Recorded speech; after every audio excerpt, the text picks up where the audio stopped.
mi tó ti ṣàdúrà fún mi tí mo ti gbó pọ̀ náà mo wá ń gbé bringing the káàkiri ayé. workers at your doorstep. Bàbá ilé ìtàn wò yìí kò dò rárá nú ayé tọ́lọ́run rẹ wá ṣe tutù yẹn kálàáfíà wà lórílẹ̀‐èdè Yorùbá ni yóò lò tó wà náà sọ ti yẹ sínú ayé.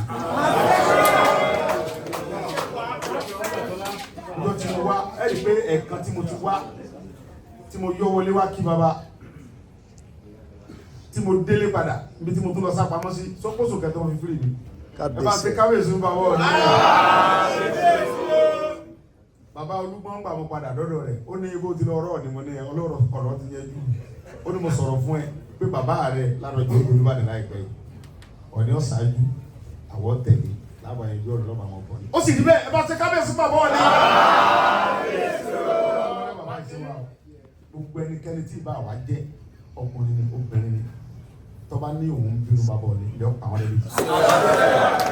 Àwọn òkàlù àsọ fún yín pé bàbá mi kọ́nà jẹ́ rí yín pẹ́ ọmọ tó bá fẹ́ pẹ́ láyé ni.